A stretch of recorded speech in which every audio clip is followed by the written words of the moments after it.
پیش کریے. پڑھیے بابا سے بلند.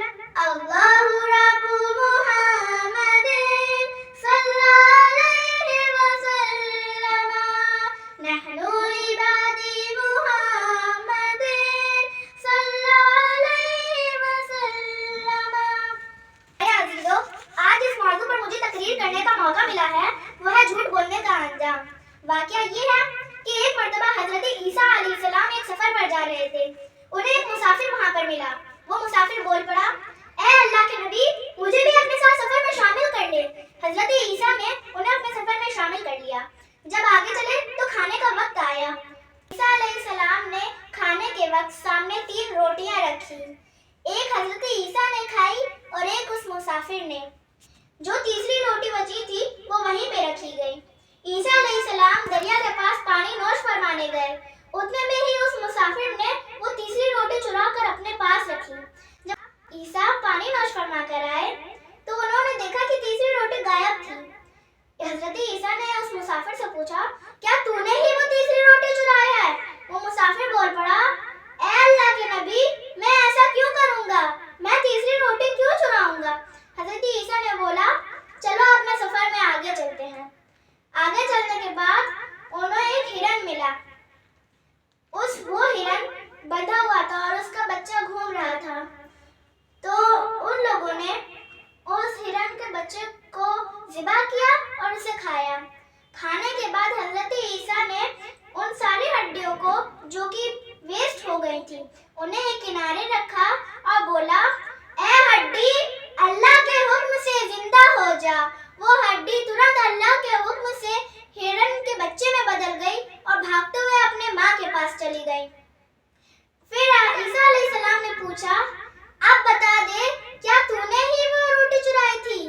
وہ مسافر پھر سے بولا، اے اللہ کے نبی، میں نے وہ روٹی نہیں چرائی. عیسیٰ علیہ السلام بولتے ہیں، چلیے اپنے سفر میں آگے چلتے ہیں. آگے چلنے کے بعد ایک بڑی سی دریا آ گئی. عیسیٰ علیہ السلام نے اس مسافر کا ہاتھ پکڑا اور دریا پر چلتے ہوئے پوری دریا پار کر دی. پھر عیسیٰ علیہ السلام نے اپنا ایک اور معجزہ دکھایا اور اس پہ بولا، کیا تو نے ہی وہ تیسری روٹی چرائی تھی؟ اب مجھے بتا دے. مسافر نے بولا، میں نے نہیں چرائی. عیسیٰ علیہ السلام نے بولا، اپنے سفر میں آگے بڑھا جائے. آگے بڑھنے کے بعد عیسیٰ علیہ السلام ریگستان میں پہنچے. ریگستان میں پہنچنے کے بعد عیسیٰ علیہ السلام نے مسافر کو روکا اور ادھر ہی ٹھہرے رہنے کو بولا. انہوں نے ریگستان میں سے ریت اٹھائی اور بولا، اے ریت، تو اللہ کے حکم سے سونا بن جا. وہ ریت سونے میں بدل گئی. عیسیٰ علیہ السلام نے اس سونے کو 3 ٹکڑوں میں بانٹا. ایک ٹکڑا عیسیٰ علیہ السلام کا اور ایک ٹکڑا اس مسافر کا. پھر عیسیٰ علیہ السلام نے بولا، یہ تیسرا ٹکڑا اس کا ہے جس نے تیسری روٹی چرائی تھی. وہ مسافر بول پڑا، اے اللہ کے نبی، میں نے ہی وہ روٹی چرائی تھی، یہ میرا حصہ ہے. عیسیٰ علیہ السلام نے بولا، تو میرے بھی سونے کا حصہ لے لے، اور ہم دونوں کا سفر یہیں تک تھا. اتنا کہتے ہی عیسیٰ علیہ السلام اسے بیچ میں چھوڑ کر اپنے سفر میں آگے چل پڑے. وہ بندہ اس سونے کو ایک گٹھری میں باندھ کے لے جانے لگا. راستے میں 2 چور نے اسے دیکھ لیا کہ اس کے بوری میں کیا تھا. اس کی بوری میں 3 سونے کے ٹکڑے تھے. ان دونوں نے اسے مار کر وہ سونا چرانے کا فیصلہ کیا. راستے میں جب وہ گیا تو اسے سامنے 2 چور ملے. اس نے جب پوچھا کہ کیا تمہیں میرا سونا چاہیے؟ وہ چور بول پڑے، ہاں، ہمیں یہ سارے سونے دے دو ورنہ ہم تمہیں جان سے مار دیں گے. وہ مسافر بولا، مجھے مارنا مت، ہم لوگ اس سونے کو بانٹ لیں گے. پھر چور بھی اس کی بات سے سہمت ہو گئے اور ایک جگہ پر بیٹھ کر سونے کا بٹوارا کرنے لگے. ان میں سے ایک نے بولا، بھوک لگ رہی ہے، کچھ پیسے سے پہلے کھانا لا لیتے ہیں پھر بٹوارا کریں گے. انہوں نے اس سونے کے ٹکڑے کا آدھا ٹکڑا توڑا اور کھانا لینے چلا گیا. اس کے بعد جب وہ شخص کھانا لے کر آیا تو دونوں لوگوں نے اسے پکڑا اور مار دیا، اسے قتل کر دیا. پھر دونوں لوگ شانتی سے کھانا کھانے بیٹھے. جب وہ کھانا کھائے تو ان دونوں کی بھی موت ہو گئی. اور اس کا یہ وجہ تھی کہ جب وہ شخص کھانا لینے گیا تھا تو سونے کی لالچ میں اس نے اس کھانے میں زہر ملا دیا تھا کہ وہ کھا کے دونوں لوگ مر جائے اور سارا سونا اس کا ہو جائے. اور وہیں ان دونوں نے یہ سازش بنا رکھی تھی کہ جیسے ہی وہ آئے گا اسے قتل کر دیں گے اور پھر کھانا کھا کے سونے کا بٹوارا کر لیں گے. ان دونوں کے لالچ کے چکر میں نہ ایک کو ملا نہ دو کو، کسی کو نہ ملا.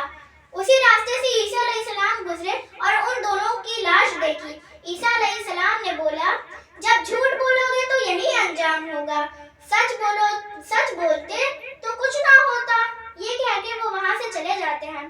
پیارے عزیزوں، آپ نے دیکھا ہی ہوگا اس واقعے میں کس طرح ان تینوں کو سزا ملی تھی موت کی اتنی کڑک کہ وہ سہن نہ کر پائے اور مر گئے.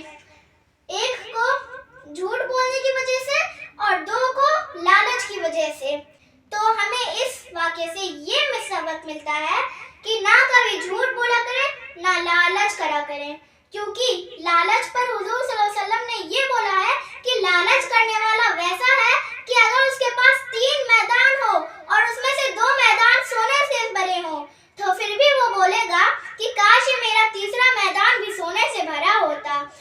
اس لالچ کرنے والے کا ایک دوسرا نام یہ ہے خیرہ. یہ ایک فارسی کا الفاظ ہے. اس کا مطلب یہ ہے وہ پیٹ جو کبھی نہ بھرے. اور جھوٹ بولنے کا یہ انجام یہ ہے.